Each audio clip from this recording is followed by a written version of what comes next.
সম্মানিত মুসলমান ভাইয়েরা, আপনারা সবাই অবগত আছেন যে ভারতে পৃথিবী নেতা এবং একজন ধর্মগুরু রামগুরু ওনার নাম, এটা বাংলাদেশকে একটা সাম্প্রদায়িক দাঙ্গা সৃষ্টি করার জন্য একটা ষড়যন্ত্রের অংশ।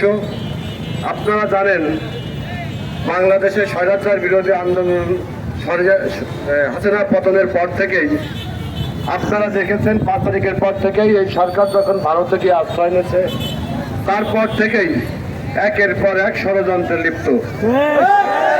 তাই ষড়যন্ত্রের অংশ হিসেবে আজকে আমার বিশ্বনবী হযরত মুহাম্মদ সাল্লাল্লাহু আলাইহি সাল্লামকে কটূক্তি করা হয়েছে একটা সাম্প্রদায়িক দাঙ্গা সৃষ্টি করার জন্য।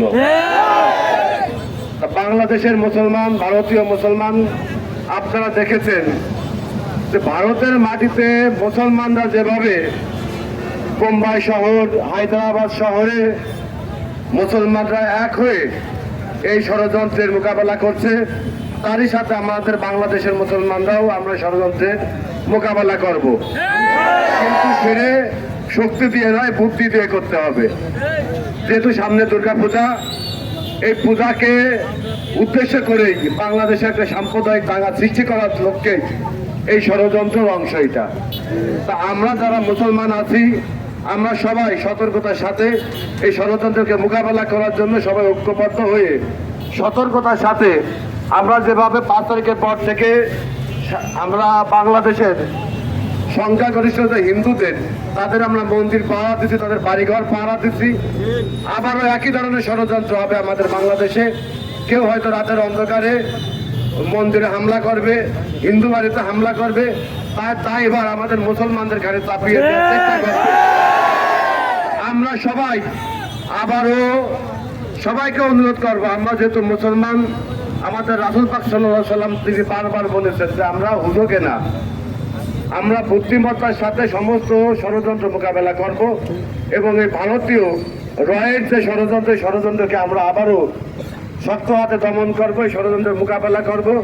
সবাইকে এই সতর্কতার সাথে এই ষড়যন্ত্র মোকাবেলা করার আহ্বান জানিয়ে সবাইকে আবারও এই ষড়যন্ত্রে যাতে নস্যাৎ করতে পারি ঐক্যবদ্ধ থাকার আহ্বান জানিয়ে আমি আমার বক্তব্য দেখালাম যে এটা আমাদের ইমানি দায়িত্ব ছিল, কিন্তু আমরা বাংলাদেশ সরকারকে অবগত করতে চাই অনতিবিলম্বে আপনারা আপনাদের জায়গা থেকে ভারত সরকারকে যেভাবে প্রেসার দিয়ে এই কুলাঙ্গারকে গ্রেফতার করা যায় সেই পদে আপনারা অতি তাড়াতাড়ি পদক্ষেপ গ্রহণ করুন।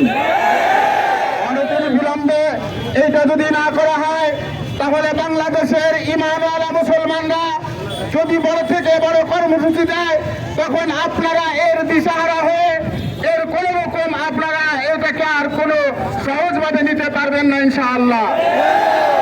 আমরা যদি এর পরবর্তীতে আবার কর্মসূচি ঘোষণা করা হয়, আমরা আমাদের ইমানি শক্তিতে বলিয়ান হয়ে আমাদের গায়ে রক্ত ঢেলে দিয়ে হলে পরে আমাদের বিশ্ব নবীর ইজ্জতকে আমরা রক্ষা করে ছাড়বো ইনশাআল্লাহ। এজন্য আমরা সকলে পরবর্তী যখন কামা বারাকতা আলা ইব্রাহিম ওয়া আলা আলি ইব্রাহিম ইন্নাকা হামিদুম মাজিদ। আল্লাহুম্মা আনতা সালাম রব্বানা আতিনা ফিদ দুনিয়া হাসানাতাও ওয়া ফিল আখিরাতি হাসানাতাও ওয়া কিনা আযাবান নার। ইয়া আল্লাহ, আমরা ইমানি দায়িত্ব হিসেবে আল্লাহ বিক্ষোভ দেখিয়েছি আল্লাহ। ইয়া আল্লাহ, ইমানি দায়িত্ব হিসেবে আমরা বিক্ষোভ দেখিয়েছি আল্লাহ। ইয়া আল্লাহ, যেই কুলাঙ্গার আল্লাহ আমার বিশ্ব নবীকে, আমার কলিজাকে, আমার কলিজার টুকরাকে আল্লাহ যেভাবে অপমানিত লাঞ্ছিত করেছে আল্লাহ, তাকে দুনিয়াতেই শিক্ষা দিয়ে দাও আল্লাহ। তাকে অতি তাড়াতাড়ি শিক্ষা দিয়ে দাও আল্লাহ। তাকে আপনি ধ্বংস করে দেন আল্লাহ।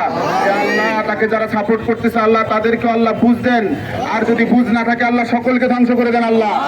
আল্লাহ, আমাদের এই বাংলাদেশকে আপনি স্থিতিশীল হিসাবে রাখার তৌফিক দান করেন আল্লাহ। আল্লাহ, সারা বিশ্বের মুসলমানদেরকে আপনি হেফাজত করেন আল্লাহ। আল্লাহ, সারা বিশ্বের মুসলমানদেরকে ঈমানী অবস্থায় থাকার তৌফিক দান করেন আল্লাহ। রব্বিরহামহুমা কামা রাব্বায়ানি সগীরা। সুবহানা রাব্বিকা রাব্বিল ইজ্জাতি আম্মা ইয়াসিফুন ওয়া সালামুন আলাল মুরসালিন। আলহামদুলিল্লাহি রাব্বিল আলামিন।